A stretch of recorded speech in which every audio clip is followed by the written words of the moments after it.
Surprise! কি ব্যাপার, তুই খুশি হও নাই? চলো গাড়িতে উঠি, আসো। না, আমি গাড়িতে উঠবো না। তুমি গাড়ি কিনলে অথচ আমাকে একটাবার জানালা না। তুমি দুজনে মিলে 8-10টা গাড়ি দেখে একটা সুন্দর কালারের গাড়ি কিনতাম। লং ড্রাইভে যাবো মাওয়াতে, চলো গাড়িতে উঠি। কি ব্যাপার, তুমি আমার হাত ধরতেছো না কেন? আমার লজ্জা করছে। আমি তোমার হাত ধরতেছি, দাও। হাত ছাড়ুন। আরে হাত ছাড়ুন। এই হাত আমি ছাড়বো কেন? ফাইজলামির জায়গা পান না। আপা ভুল করে আপনার হাত ধরে ফেলছি, মিস্টেক হয়ে গেছে, সরি। কাল থেকে আপনি আমার ছেলেকে পড়াতে আসবেন না। জি, কাল থেকে আর আপনার হাত ধরা যাবে না। আমার ছেলেকে পড়াতেই আসবেন না। হ্যাপি বার্থডে মামনি, এই যে তোমার গিফট। Thank you. অবশ্য গিফট আনতে গেলে তখন বলেছি কিছু আনতে হবে না। তুমি আবার গিফট কেন আনতে গেলে? আসছে, শিওর।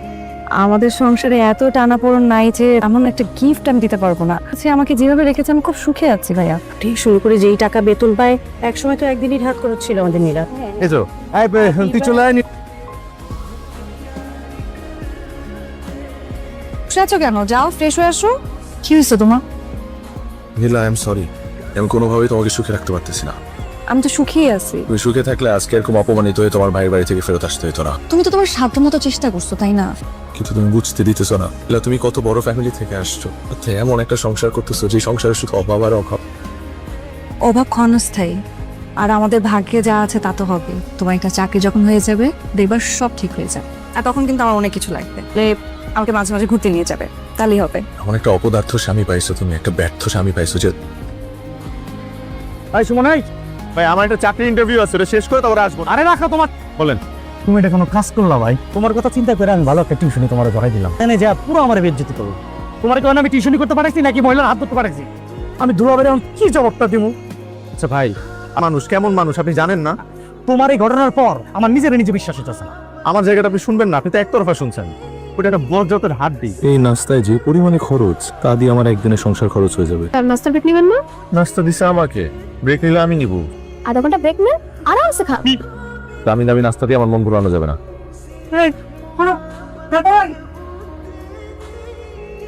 গত কদিন আমাকে আসতে মানা করছিল কেন? আমার পাপার বার্থডে ছিল তো, আমরা সবাই মিলে থাইল্যান্ডের ফিফি আইল্যান্ডে ঘুরতে গেছিলাম। স্যার, আজকে করতে পারবো না, আমরা নতুন গাড়ি কিনেছি না, এটার ট্রায়াল দিতে আমরা মাওয়া যাচ্ছি। কেন, তোমাদের না আগে দুইটা গাড়ি আছে? যেটা কিনেছি সেটা নতুন মডেল, তো আগেগুলো তো পুরোনো মডেল হয়ে গেছে।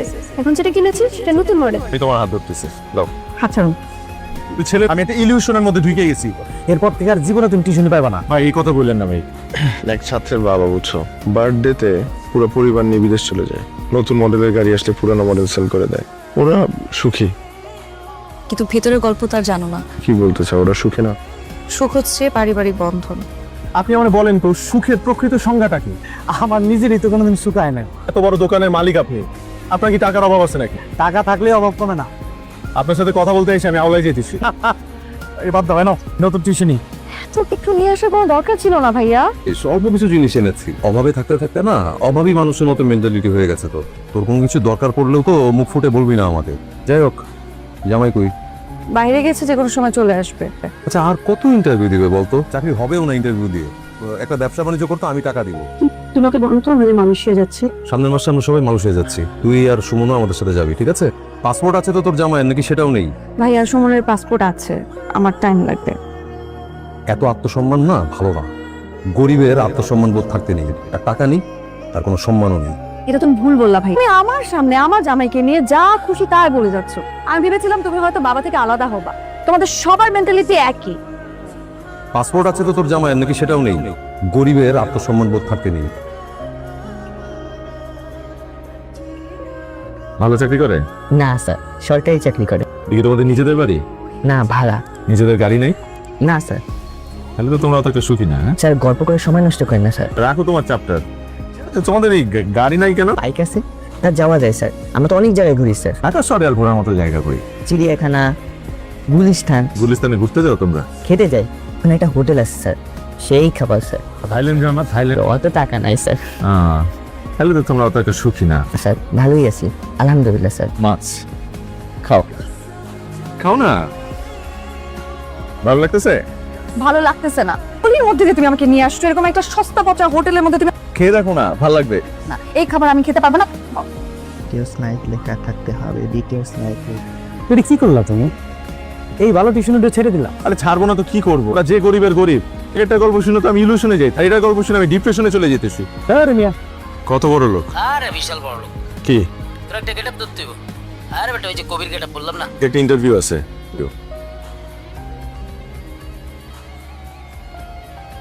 আসসালামু আলাইকুম। সুমন পাটোয়ারি রাইট? জি। সুখী মানুষ নামে একটা বই লিখতে চাই এবং সেটা আপনার জীবনের উপর লিখতে চাই। মানে তাতে আমার কোনো আপত্তি নেই। স্যার, আপনি তো অনেক অর্থবিত্তের মালিক, আপনি একজন সফল মানুষ। সফল মানুষ কি সেটা আমি বলতে পারবো না। অর্থবিত্ত থাকা মানেই তো সফলতা। আপনাদের কবি সাহিত্যিকদের এই একটা বড় সমস্যা। বিত্তশালী হওয়া, সফল হওয়া দুটো এক জিনিস নয়। কিন্তু পয়সা থাকলেই সে সুখী হতে পারে না। আমি তার জ্বলন্ত প্রমাণ। তোমার সাথে আমার খুব জরুরি একটা কথা আছে। চলো না আমরা তিনজন দূরে কোথাও থেকে ঘুরে আসি। আমি আমার পিএসকে বলে দিই, তোমার যা লাগে টাকা তুমি নিয়ে চলে যাও। আমাদের তোমাকে দরকার, ব্যবসা নিয়েই থাকো, আমাদেরকে নিয়ে তোমার ভাবতে হবে না। নেই ইন্নালিল্লাহি ওয়া ইন্না ইলাইহি রাজিউন। ওই বাড়িতে যাবো, না, আজকে আমার দুজন বিদেশি বায়ার আসবে। তুমি আমার সাথে যাবে না? তুমি খুব তাড়াতাড়ি চলে যাও, আমি আসবো। মেয়ের জন্য, তোমাদের জন্যই তো আমি করেছি। শুধু বছর দিনকে দিন তুমি আমাকে অবহেলা করেছো, আমি কিচ্ছু বলিনি। তা সহ্য করা যাচ্ছে না, আমি আমার মেয়ে নিয়ে চলে যাচ্ছি।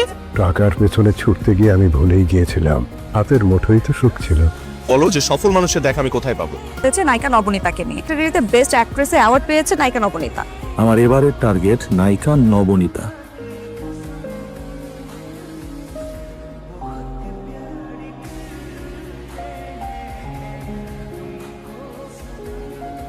আসসালামু আলাইকুম। ওয়ালাইকুম আসসালাম। দৈনিক নতুন দিন পত্রিকার বিনোদন পাতা থেকে আসছে। আপনার সফলতার গল্প নিয়ে একটা ইন্টারভিউ করতে চাই। স্যাড ভার্সন শুনবেন নাকি হ্যাপি ভার্সন? বাহির থেকে আমাদের জীবনটা যতটা চাকচিক্যময় দেখা যায়, ভেতরের গল্পটা পুরোটাই আলাদা। কেউ ফোন দিয়েছিল? না ম্যাডাম। হ্যাঁ মা বলো। নবনীতা তোর বাবা হার্ট অ্যাটাক করেছে। আম্মু তুমি তো বুঝতেছো আমি পারবো না, তুমি আম্মুকে তাড়াতাড়ি হসপিটাল নিয়ে যাও। আসবে কিনা বুঝতেছি না। তাহলে আপনি শুটিং এ কি করতেছেন? আপনি বাসায় যান। কোন দিকে যাওয়া যায়? এরপরে আর কেউ আমাকে কাজে নেবে না। এখন ইন্টারভিউটা শেষ হয়েছে কিনা? অনেক তো সময় গেল।